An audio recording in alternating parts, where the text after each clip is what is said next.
안녕하세요. 부산부동산 스튜디오입니다. 11월 1일 일일 브리핑 시작합니다. 부산 미분양 우야노. 자, 전국적으로 PF 문제를 떨고 가기 위해서 지난 여름 부단히도 노력했습니다. 전국적으로 미분양은 감소했어요. 중공업 미분양은 늘어나고 있죠. 부산의 중공업 미분양 한 2,500개 정도 되나요? 숨겨진 물량도 있다고 하니까 아마 이 중공업 미분양 요것보다 전국적으로 훨씬 더 많은 상태겠죠. 한 3만 개쯤 되지 않을까. 중공업 미분양 그 정도로 추정해 보고요. 부산 4,871개 줄어들었는데 왜 우야노라고 하냐면 이때 물량을 떨고 가기 위해서 대대적인 판촉 행사들 엄청 많이 있었거든요. 그에 비해서 그렇게 두드러지게 감소하지 않았다라는 거. 올해도 어영부영 이렇게 지나가네요. 대출금리 한번 체크해 볼 때가 됐는데요. 기준금리는 인하했는데 신규 주담대 금리 올랐죠. 0.2% 정도 올랐고요. 전세자금 대출금리도 요때 대비해서 거의 한 0.3% 정도. 실질적으로 다음 달에 신규 취급액 계속 올라갑니다. 그러면 신규 취급액 왜 이렇게 낮냐? 시중은행 금리 대출 상담사 알아보는 프로그램을 통해서 알아보면요. 4.6%에서 5%거든요. 이거 신규 취급액 왜 이렇게 낮지? 신규 취급액의 70%가 정책자금이다 보니까 요 금리는 비교적 낮게 느껴집니다. 그렇게 보금자리론이나 디딤돌 이런 걸 받지 않고 일반인이 대출을 받는다면 4% 중후반대의 금리를 마주하게 되거든요. 그렇게 금리가 높다면 투자하기 좋은가? 가장 금리가 신규 취급액 기준으로 높았을 때 5%. 이때도 정책자금이 있었으니까 사실 5% 중반까지도 신규 취급액 그 이상까지도 바라봤어야 될 때가 있었죠. 지금도 굉장히 높다라는 부분 우려스럽고요. 경제 성장률 제가 요 갈색 선 부분 경제 성장률 부분을 업데이트 했는데요. 한창 잘 나갈 때는 4%, 6%의 성장률 이런 시대를 구가하기도 했고요. 그리고 2010년도에 접어들면서 2에서 4% 정도의 성장률을 보여왔고요. 2020년대로 접어들면서 0에서 2%대의 성장률을 보여주고 있습니다. 어떤가요? 홍종학, 장관까지 지내신 분, 그분이 말씀하셨어요. 경제 성장률이 반토막 나게 되면 집값도 이론상 반토막 나는 것이 맞다. 근데 집값은 여전히 높은 상태. 제일 우려스럽게 2025년도를 우려스럽게 바라보는 이유 중에 하나는 이 대출금리 잔액 기준으로 바라봤을 때 변동형 정책자금 고정형으로 오래 봤죠. 그 외에 변동형으로 대출 받는 사람들은 이미 금리가 남들은 평균 금리가 잔액 기준으로 4.2%라고 이야기는 하지만 5%입니다. 잔액 기준으로. 지금 2019년도에 대출 받은 사람들 2024년을 마주합니다. 2019년도에 신규 취급의 기준으로 금리를 보면은 대략 요 정도네요. 3% 정도네요. 근데 이제는 2%대 대출 받았던 사람들 5%로 껑충 뛰게 됩니다. 대출금리가. 변동금리 5%가 평균이거든요. 그렇게 2020년도에 막판에 몰아가지고 투자했던 사람들 예를 들어서 원금 100만원 갖고 이자 100만원 갚는 요 정도의 프로그램 대출 상한 프로그램으로 돌아간다고 치면은 원금 100만원 이자 200만원 갚는 이런 시절과 맞닥뜨리는 것이 언제다? 2025년. 2025년 굉장히 우려스럽습니다.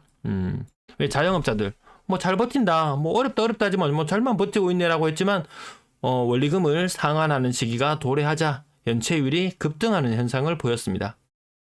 장난 아니게 갚아야 됩니다. 8천만 원 대출 냈다.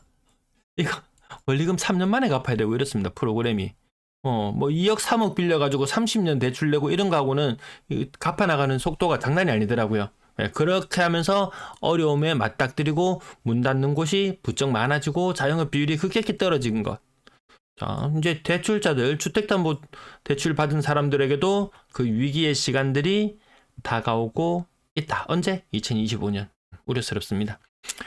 자, 대출금리 한번 살펴보시면은, 이 정부에서 너무 대출 옥죄기를 해가지고 그런 거 아니냐. 지금 기준금리 3.25%, 대출금리 4% 중후반대 되죠 지금. 정책자금 제외하고는 그렇습니다. 요 차이, 요 차이가 1.5% 나는 게 정도 나는 게 그 원래 표준입니다. 표준.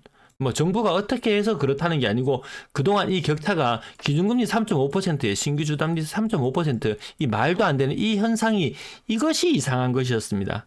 지금 기준금리와 신규 주담대의 차이, 요 빨간색 선, 이 바닥 0을 찍었습니다. 0을. 은행이 3.5%로 자금을 가지고 와서 3.5%로 대출을 해준다는 그런 말과 같다고 보면 되지 않겠습니까? 요 격차는 더 벌어져서 1.5%까지. 야, 내년에 금리 한 번 떨어지고 두 번 떨어지고 하면은 집값 오를 일만 남았네. 맞습니다. 대출금리 기준금리 떨어질 거예요. 하지만 시중금리는 높은 상태를 유지할 것이다. 4%한 초중반은 유지하지 않을까 싶습니다. 4% 넘어가는 대출금리 만만치 않습니다. 상업용 부동산 지금 투자 수익률 2% 나오는 곳, 좀 그나마 괜찮다는 곳이 상업용 부동산 투자 수익률이 2%입니다. 아니 4% 자금으로 돈을 빌려 와가지고 2% 수익률을 낸다. 이거 등신이잖아요. 4% 인상의 주담대 금리 무섭다. 그러면 과거에 5% 6% 할 때도 다 돈 빌려가지고 집 사고 다 했어. 그때 못 갚았는 사람 어떻게 됐나요? 지금 날아갔잖아요. 그때 4% 2010년도에 부산 좀 20년 11년 넘어가면서 부산 좀 잘 나가기 시작했죠. 금리도 좀 떨어지고 한 4% 중반대. 그때도 4.5% 대출 받아가 집 사고 했어. 그때는요 1억 2억을 빌렸다면 지금은 3억 4억을 빌리려고 달라듭니다. 원리금 갚아 나가야 되는 게 차원이 다릅니다. 그리고 그때 2010년도에는 이때는 이자만 갚는 프로그램들이 많았단 말이에요. 지금은 이자만 갚는 프로그램 잘 없잖아요. 이자 플러스 원금, 원리금을 같이 갚아 나가야 됩니다. 단순히 대출 액수가 많아졌다. 그것의 문제를 뛰어넘어서 원리금을 같이 갚아 나가야 됩니다. 그래서 이때 대비 이때 2010년도에 예를 들어서 2010년도에 5%의 금리였다. 5% 금리도 집 샀다. 알고 있어요. 근데 그때보다 대출 금액이 2배로 늘어났기 때문에 평균적인 대출 금리가 2배가 늘어났기 때문에 일단 부담은 2배예요. 거기다가 원리금을 갚아나가야 되기 때문에 거기에 대한 부담은 또 2배예요. 이때보다 4배는 부담스럽습니다. 이게 현실입니다. 쿠팡알리 감사합니다. 매도 물량 주간 기준으로 완전한 상승 곡선 아닙니까 이거? 주간 기준으로 0.5% 정도 물량이 증가하고 있더라. 이렇게 추석 이후에 물량이 줄어드는 그런 거하고는 좀 판이하게 다른 모습입니다. 21년도 마냥 닮아 있습니다. 21년도와 닮아 있어요. 그러면 제가 자주 말씀드린 24년도가 21년도가 24년도와 닮아 있다면 22년도와 25년도가 닮게 된다면 22년도는 부동산 시장의 가장 암흑기였습니다. 25년이 또 그런 시간이 다가올 수 있다는 거죠. 준비하셔라. 그때 원리금이 갑자기 변동금리로 다시 고정 이후의 변동으로 바뀌면서 막 이런 일들이 맞닥뜨리는 사람 망해라고 기도하는 것이 아니고요. 현실적인 대책이 있느냐 그것을 강구하는 차원에서 이거 일종의 징비록 아닙니까? 부동산계의 징비록. 이것을 보고 위기가 닥쳐왔을 때 극복해 나갈 수 있는 그런 방안을 찾아보시라. 혹시가 위기가 안 오고 지나갈 수도 있죠. 근데 위기가 한번 오게 되면은 못 버티는 사람들이 생기니까 그런 것이 좀 우려스럽기도 하고 또 한편으로는 아직도 다 집 못 사고 있었는데 여전히 비싼 것 같아 했던 사람들에게는 또 물건을 던지는 사람들이 나오면 또다시 그런 기회가 찾아올 수 있을 것 같습니다. 우선 지금 거래량은 많이 늘어나고 있어요. 전세 물량, 월세 물량은 계속 감소하고 있습니다. 이 부분 주의 깊게 봐야 되는 부분이에요. 다른 지역들은 매도 물량이 늘어나면서 전월세 물량까지 같이 늘어나는 현상이 있는데요. 부산은 매도 물량은 늘어나는 가운데 전월세 물량은 소폭 감소하고 있는 흐름을 보여주고 있다. 이것을 계속 주목해서 살펴보고 있습니다. 아파트 거래량 10월달 거래량 벌써 9월의 거래량을 뛰어넘으려고 합니다. 부산 9월달 정말 거래량 처참했죠. 일평균 거래량이 64.7건, 지금 10월달은 일평균 88.4건, 2,700건대의 거래량을 나타내려고 합니다. 그 거래량은 올해 최고의 거래량 수준이라는 거죠. 좀 선 넘는 게 아니냐. 근데 매도 건당 거래대금은 계속 빠지고 있고 좋은 지표보다 안 좋은 지표가 더 많은 상황. 서울이 고가라지는 모습을 우리는 봅니다. 오늘 서울의 거래 신고 건수는 118건, 부산은 107건. 부산 대단하다고 할 만합니다. 서울이 작살나는 것도 느껴지죠. 한창 뭐 두세 달 전에 뭐 8,000건대 거래량이 나올 때 하루 거래량 서울 2, 300건 기본으로 나와줬습니다. 110건대의 거래량입니다. 서울 처참해지고 있고요. 자, 부산 지 혼자 잘 나갈라 합니다. 대구 아직 살아날 기미가 안 보여요. 인천 마찬가지. 광주, 대전, 울산 어디를 봐도 딱히 뭐 거래량이 폭발적으로 증가한다든지 이런 모습까지는 느껴지지 않습니다. 부산만 혼자 그러고 있어요. 어디로 가는지 계속 추적해 봐야 될 것 같습니다.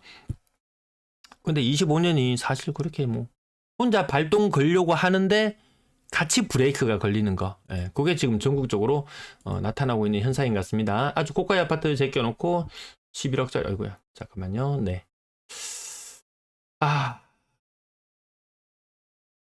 거래는 건수는 나오는데 내 집은 안 팔린다. 신축, 준신축 혹은 아주 고가의 이렇게 재건축을 앞둔 그런 단지들 거래 좀 되고 좀 어중간한 중간층 위에 있는 것들은 거래가 상대적으로 조금 덜 되는 것 같습니다. 뭐 1년 반, 어제도 말씀드렸다시피 1년 반 전이나 지금이나 똑같은 자리, 제자리에 머물러 있다. 21년도 이렇게 암흑기가 살짝 있었던 이후에 그때 이후의 반등 이후로는 늘 같은 자리를 맴돌고 있다. 신축만 많이 거래되는 현상 혹은 아주 싼 아파트들 거의 뭐 한 40% 이상 하락했는 아파트들 뭐 아니면 동네에서 좀 방구 좀 낀다는 그런 아파트들 그런 아파트들의 거래 위주로 지금 주로 거래가 나타나고 있기 때문에 그 외에 있는 아파트들은 왜 이렇게 거래가 안 되지? 집 내놓은 지 한참 됐는데 왜 이렇게 안 팔리지? 이런 이야기들이 조금씩 나오고 있는 것 같습니다. 자, 6억대 아파트 실거래 가격 앞부분 말씀이 너무 길어서 실거래 가격은 자, 아파트 투미 혹은 돈보 사이트를 이용해서 활용해 보시면 좋겠습니다. 5억짜리 6억짜리 집 사는 거 괜찮다 이거야. 자기 자본 비중이 조금 높은 상태에서 해도 괜찮은 것 같습니다. 뭐 빚 잔뜩 내가지고 지금 이 상태에서요, 뭐 4% 중반대, 중후반대 고정금리로 계속 대출을 낸다? 이자 갚아는 나가는 세월이 한 세월입니다. 자, 나머지 가격들 필요한 부분들 한번 체크해 보시고요. 오늘 여기까지 마칠게요. 네, 시청해 주셔서 대단히 감사합니다.